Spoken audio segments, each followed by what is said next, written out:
Welcome to the Maria Heller Show, the internet's original podcast. Since the year 2000, always ahead of the curve, always on your side. A true warrior for truth and justice, Maria and her guests leave nothing out, and no one is off limits. There is only one truth, the rest is lies. Sit back, enjoy the education with a true daughter of Mother Earth. Sharp New York wit, spiritual knowing, and a very dry sense of humor, Meria will dissect the news and lies to make it all palatable. Education is power. Meria delivers rapid-fire truth like no one else can. Here she is, the mouth that roars, the legendary Maria Heller.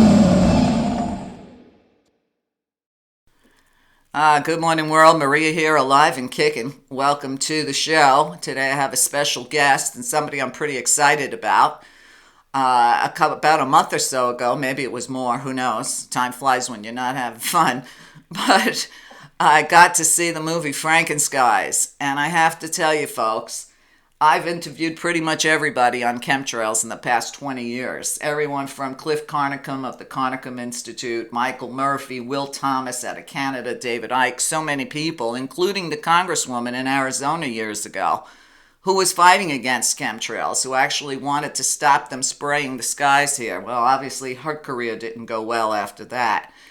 But today I'm going to talk to the producer of Franken Skies, Matt Landman. And Matt's got an interesting background. He grew up in the suburbs of Washington, D.C., studied business and marketing management, and then he moved to California where he worked in finance and studied film. And he got a master's degree in business administration. But after all this, he left the corporate world to be an organic farmer, where he unknowingly had started his career as an activist. He worked outdoors. Of course, he was dependent upon the elements. He witnessed weather engineering in Northern California as they were suffering from the man-made drought. And then he realized the weather was being manipulated by atmospheric aerosol dispersal. And that changed his life forever, and that's how he became an activist. He's also hosted the first annual Global Chemtrail Summit in Vancouver, Canada in May of 2016, again in May of 2017, and coming up in May of 2018, he's hosting the third annual Global Chemtrail Summit in Tucson, Arizona, since this is where the public launch of solar Geo-Engineering seems to be. And as I've said since the 90s, for whatever reason, Phoenix is the heaviest sprayed city in the country. So I'm very happy and proud to have Matt with me. Good morning, Matt. Hi, Maria. Thank you so much for having me on. Well, thank you for doing what you do. You know, sometimes I feel all alone in this. You know, I don't know how many times I tell people, you know, as I walk through town, look up. What's this crap they're spraying in the sky while everybody's sick with some sort of breathing disease? So it was really amazing to watch your film because, as you heard me say, Matt, I've interviewed some of the best people on my show on chemtrails. And just when I think there's nothing new I can learn, I watched your movie. And I was blown away in the first 5 minutes of it. Well, thanks. I think it's definitely a must-see, especially for people that are new to the topic. More importantly, though, it's inspiring and empowering as a tool for people that have been awake for a while and have been trying to convince their friends and family that something is going on. When you're trying to convince these people and they know you, it's not that easy. But if you have this tool, just like you can lead a horse to water, but you can't force it to drink, it's just like that. You have this tool now, this resource. And when you can show this film to your friends and family and peers and lead them to water, then they can wake up for themselves, and it's not just you. Right, exactly. But, you know, unfortunately, people are so lazy, they don't even want to sit down and watch a film. But I can tell anyone listening to this show, this film will grab your attention from the get-go. And like I said, I thought I was very knowledgeable as far as chemtrails. And when your movie starts out showing all these projects involving chemtrails that began in 1923, I was like, wait a minute, there's something new. And you take it through all the different projects like Cirrus and Cumulus and Skyfire, which goes all the way through the 30s, the 40s, the 50s, the 60s.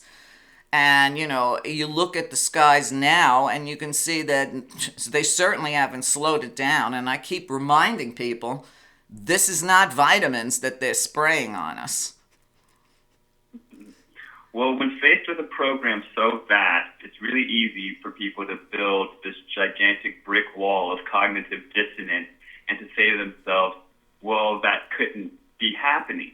Well, when you see the film, or even the first 10 minutes of the film, and you realize that there's a historical timeline, a literal chronology of events, the film displays it. It's so important to see the timeline so that people can sink their teeth into it. So once you've seen the timeline and the chronology of it all, then you can see how we got to where we're at now. Exactly. And when you look at, you showed those floods in England in the 1940s, and you talked about, the tornado and the damage in Florida, and you look at all these supposed hurricanes, mudslides, fires, everything else going on, it presents quite an ugly picture. Well, ain't that the truth? One thing that people don't know is during the Vietnam War, weather was turned into a weapon. It was called Project Popeye. The Ho Chi Minh Trail was flooded. What the U.S. Air Force learned during their research was the best way to seed clouds, to make clouds flood rain, was to use frozen carbon dioxide, dry ice. So all the while they're using dry ice to manipulate the weather and putting dry ice into the atmosphere, this is CO2, and then they're blaming the world, saying that our carbon emissions are what are causing the problem. After the U.S. Air Force weaponized the weather in Vietnam, there were international treaties that all of the powers of the world signed, saying that they could not use weather as a war weapon. Well, there was a caveat in these treaties saying that you could actually use weather as a weapon against your own populace, just not against other countries. Isn't that special? I listen, I've always said, and I use the expression often, the only thing I trust the government to do is kill us all. And I know that's hard for people to realize. You try to talk to them about 9/11 and different inside jobs, everything from the Kennedy assassination to now. And then you come up with chemtrails and they still have that deer in the headlight look. Why is it that people want to believe that their government actually cares about them? Well, the one problem that we're facing is the terminology. The military-industrial complex, combined with the controlled media, they've done a really good job at turning people against themselves. The term chemtrails has been glorified and demonized as this conspiratorial term. Okay, the CIA even hired plants to use this word and to act crazy. Okay, so you've got these CIA plants screaming, they're killing us all, pointing at the sky, but then you've got scientists saying we've got geoengineering, geoengineering is going to save the planet. The two words are exactly the same. In my research, I ended up finding out that those two words are the control of the narrative. You've got one side of the coin saying chemtrails are crazy, and people who use this word are conspiratorial and completely insane. Even the word conspiracy theory, that word was coined through Operation Mockingbird right after the JFK assassination to demonize anybody who was going against the official narrative. Okay, so while we're here arguing over terminology and one side of the coin is using the word geoengineering, and they're being glorified as scientists that are going to save the planet, and then other people are using the word chemtrail because it's a more all-encompassing term that includes the biological research and the lithium being sprayed and the weather modification and the solar dimming and all these other things that are happening every day on Earth. All these other terms were slipping through the cracks. And so while we are here in this duality, in this polarized argument, the powers that be, through the Department of Energy, for instance, they created the Tropospheric Aerosol Program in 2001, a very revealing document if you know the search terms to look up. In this 99-page document of 2001, the word chemtrails and the word geoengineering is not included in the entire document. But what is included is the entire budget for the chemtrails program. The entire agenda is laid out in this document called the Tropospheric Aerosol Program through the Department of Energy. Also, NASA has the CARE program, C-A-R-E. Well, you think CARE would be something pretty nice. It's actually very nefarious. It stands for Charged Aerosol Release Experiment, where they make fake clouds, noctilucent, radioactive, ionized clouds by administering and mixing different chemicals in the atmosphere. They use barium, strontium, aluminum to create these fake clouds to, quote, use the atmosphere as a laboratory. The CIA refers to it as stratospheric aerosol injection, also referred to as solar radiation management. And the terms go on and on and on. So while we're here in this polarized debate, all these research papers and all of these globalists are meeting to figure out ways to govern and to launch full-scale deployment, because their goal is to completely control not just our air, but our sunlight. Right. Well, and then you have the other effect of all these chemicals falling down and destroying the soil and, affecting the trees. I've talked to firefighters who say that it's harder to fight fires today because of the chemtrails, because they know the trees are covered with chemicals. Well, that is a fact. And the primary solar geoengineer by the name of David W. Keith, this guy is a Harvard professor. Okay, that's all he is. But somehow he's become the voice of this geoengineering debacle, and he is in charge of an experiment that's being launched in Tucson to normalize and launch chemtrails. He's also part of this Royal Society, which has the patents on geoengineering.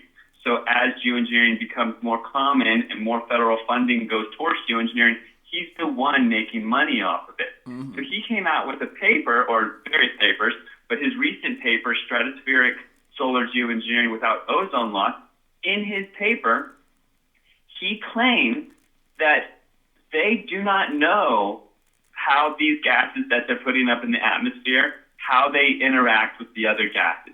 He also claims that he does not know the gas-solid transfer rate of what's being sprayed. So in layman's terms, he and his research team, they do not know how much of what they spray falls to the ground and how much stays in the atmosphere.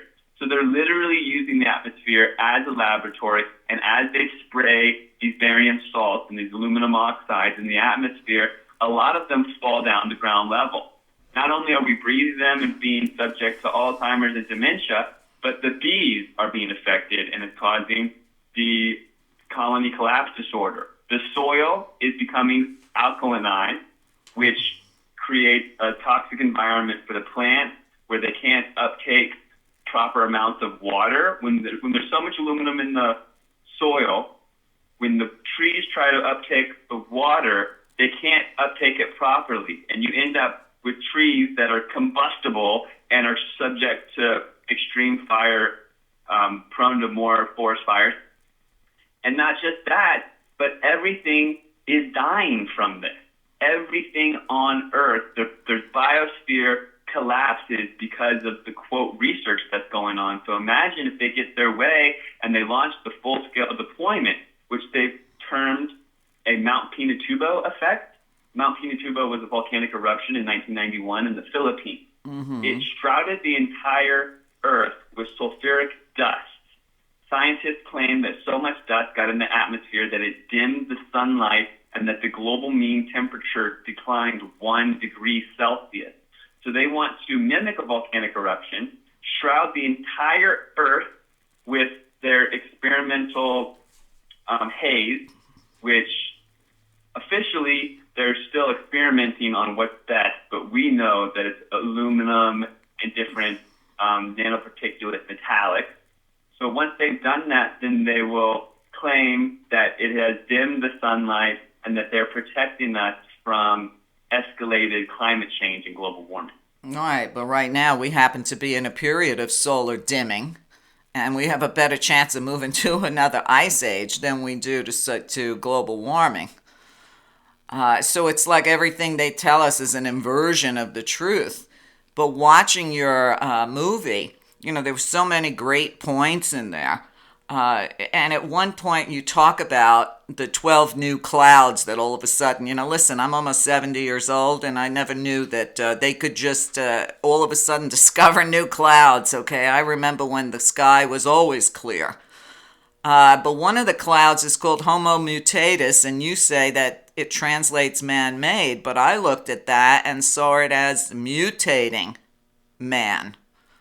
Because I've been saying for a long time, with all the chemicals they're spraying on us and in our food and everywhere else, it's almost like when you look at their AI agenda, that the only people that can survive are people that will be able to mutate. Well, I will be talking about this in my next film. So Franken Skies is an introductory piece, okay? As much as I would love to make the film 5 hours long and include the transhumanism AI agenda and get into frequency control and synthetic biology, I didn't want to overwhelm people, and I didn't want to make the film too long, and I didn't want to scare anybody off. So Franken Skies is that perfect introductory piece that you literally can't watch and still be a denier. It is so packed with facts. The historical archives, chronological footage is undeniable. The Lyndon B. Johnson and JFK speeches talking about owning the weather, controlling the weather, is undeniable. Okay? But yes, then in the sequel, I'm going to dive right into frequency manipulation, smart meters, the 5G smart grid, synthetic biology, more gallons disease, and the AI agenda. Right. And yes, you're completely right. The aerosol spraying, it has so many layered components, and one of them is the alteration, I believe, of human DNA. I believe that there is an agenda to basically turn humanity into cyborgs so that we can be completely controlled and not have an elevation of consciousness or an ascension or whatever it is that humanity, whatever our destiny is meant to be. Right. It seems that our destiny is being hijacked. Okay, I can't predict the future. I don't know what humanity's just destiny is, but I do know that these nefarious characters are trying to completely control us and control our destiny by altering our DNA, by altering our environment and making everything toxic and basically transforming us into something different. Right. Well, it's interesting. There's another new TV series on Netflix. I forget the whole name of it, but it's Carbon something or other. I've been watching that, Electric Dreams, X-Files. I mean, all these TV shows suddenly are all about the same topic, locking up your consciousness in another vehicle. And I don't know if you've noticed it, but they surely seem to be letting us know what it is that they're doing in the form of entertainment. But it's all about, trapping your consciousness here, moving into this AI creation of part human, part machine. I mean, they're very clear. Hollywood's always pretty much told us what they're doing to us, but people just look at this stuff as entertainment. I don't know if you've noticed that, Matt. I have, and it is quite disturbing. It is part of the predictive programming. If you saw the film Geostorm, which I heard was quite bad, I couldn't stomach even watching it. But these films, and along with these theories that talk about, like you said, transfer of consciousness or this AI control of the weather, all of it is a predictive programming. So social engineering is actually very easy when you control the media. You control the media, you control the minds of the people, and you can literally tweak the direction of our progress, of humanity's destiny. And in these predictive programming, agenda-pushing programs, what they do is they give you this dystopian future. And then if it happens in real life or some variation thereof, the people are less prone to being upset about it or to rejecting it because they've already been programmed to it being okay. Right. Right. Everything is virtual reality. I even watched one, I think it was on one of the Electric Dreams, where they actually took this person's consciousness and put it in a teddy bear. So here you have this Oh, person's consciousness trapped in a teddy bear forever. And I talked to some young people. They happen to think it's a good idea. And I said, but what well, about your soul? I don't want my soul trapped in this reality forever because they put a lock on my consciousness. I think that the kids, the youth right now, there's definitely a portion of the youth that's waking up and realizing that there's a nefarious agenda at hand, but a lot of them are very much manipulated. These are children that are growing up with frequency control devices in their pocket. They're growing up with the programming, the propaganda machine. It is so in control of so many people's lives, and they don't realize it. Disney, for instance, if you are 15 years old now and you grew up watching Disney has been completely attacking children for a couple of decades now. I even witnessed a 6-year-old who I'm friends with, and she got her hands on a Disney video, and her parents were okay with her watching it over and over and over because they had a really busy weekend. The child regressed 2 years from just watching a Disney film over and over for the weekend, and all of a sudden she had lost her hand-eye coordination. She was literally acting like a little baby again. Not to mention all the sexual innuendos and all of the conditioning and brainwashing that goes on. Literally, there's subconscious programming that is attacking our children in these films. So if you grow up in a generation of this, and then you're subject to the propaganda machine that's telling you about the polarized this and that, how to think, and that transferring your consciousness is okay, and that Elon Musk is a cool guy, and that this Neuralink biofilm that you put in your brain, and then you can telepathically communicate with people, and who needs to have their own memories? Let's store them on the cloud, and don't you want to live forever, and don't you want to go to Mars? All of this is part of this program to condition people into becoming cyborgs. Right. Well, when I was watching your film, which I watched again last night, and I saw the weathermen and women on TV selling people the new clouds and the new terminology of the clouds. I wanted to laugh if it wasn't so scary. And I was like, wow, look at how the media is selling this bullshit to people when it's very clear each one of the new clouds is the chemtrail messes in the sky. But I'm sure a lot of people watch and just say, wow, look at this, new clouds. That's like all of a sudden we have a new sun. Oh, wow, that's a whole nother show. So the clouds, it is very insulting. The degree to which they control the mass consciousness through the media is just offensive. There's a quote that I like to rattle off from time to time. You can either take authority as the truth, or you can take truth as the authority. The choice is yours, okay? There has been a complete and total attack on discernment over the past couple years. The propaganda machine has become so well oiled that our discernment is under attack.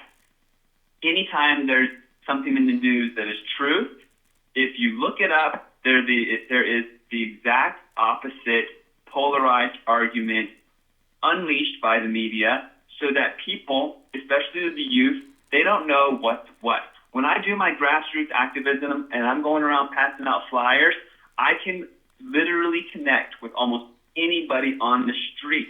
But the youth, when I try to talk to them about any of these issues that I deem important, they say this. They say, oh, I've heard a lot of things about that.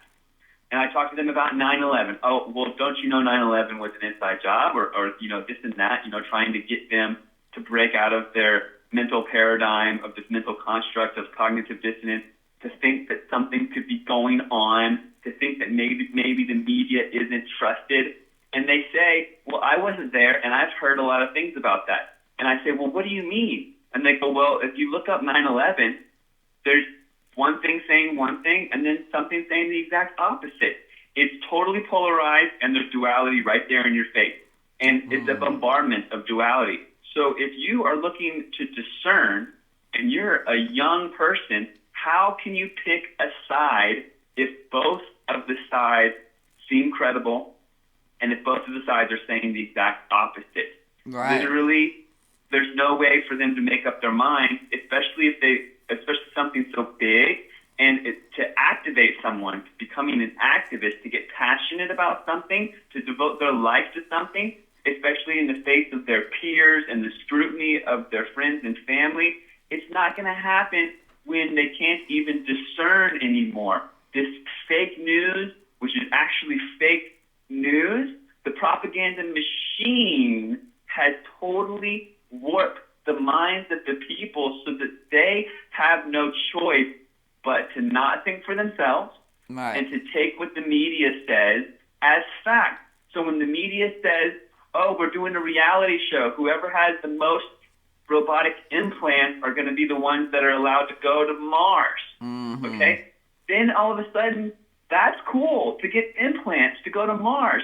Well, guess what? They're going to put an implant in your brain saying that you went to Mars, first of all. Right. And secondly, giving your soul away to some robotic dystopian reality. That is not the way humanity is supposed to go. People are so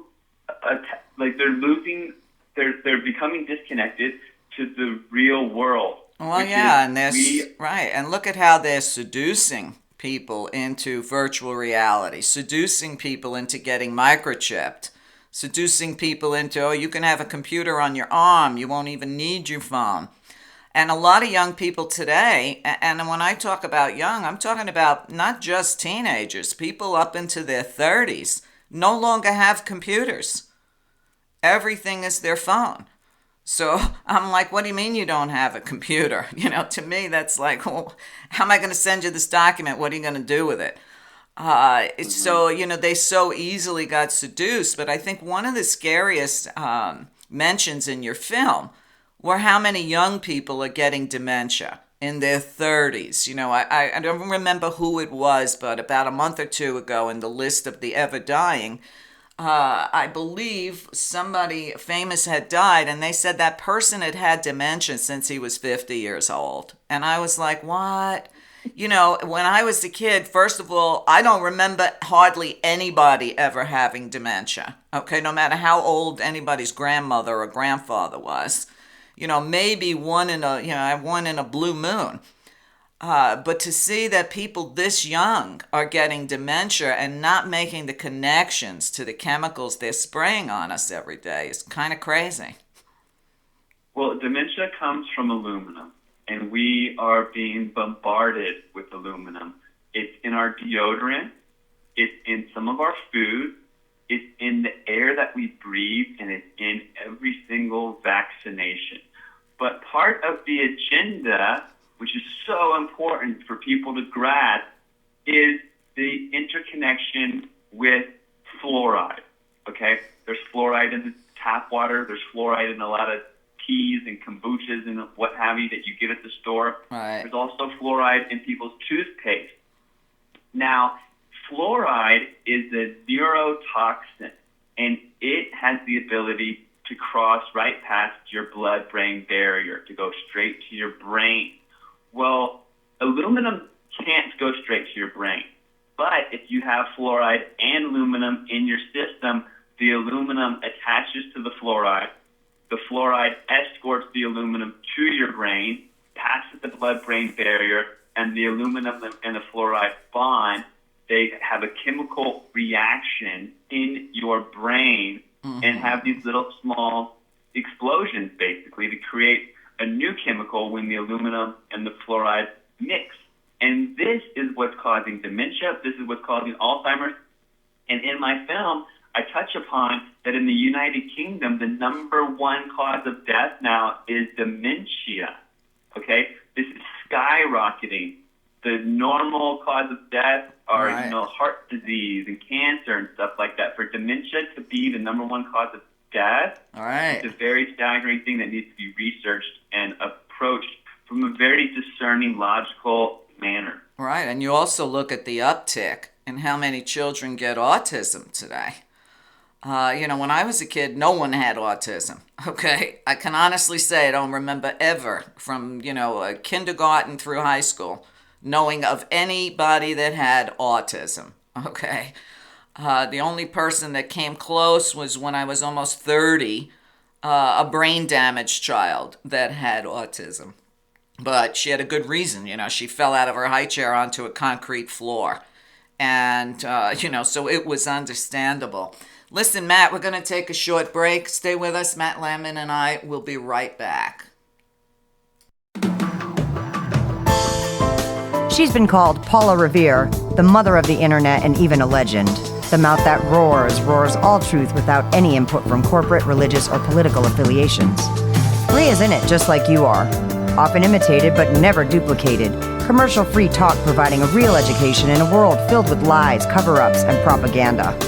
Subscribe now and encourage your friends to do the same. Feel good about supporting real media that supports you and all life on this planet. Pick a subscription of your choice and get started on the journey down the rabbit hole. If you are financially challenged or a senior on a limited income, please send an email to maria@maria.net and she will work something out for you. There's never been a more dangerous or exciting time to be alive. Education is a necessity now. Stay informed. Subscribe today at www.meria.net.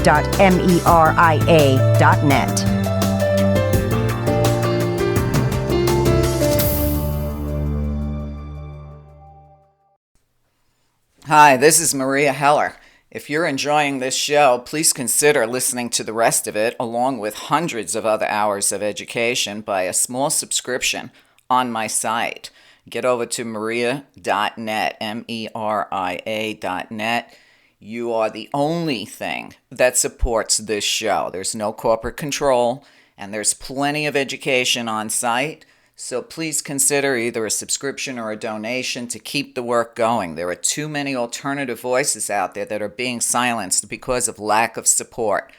So if you don't want MSM to be the only mind-controlling news out there, please consider supporting the people that support you and help us all save something for the future for our children. Thank you so much.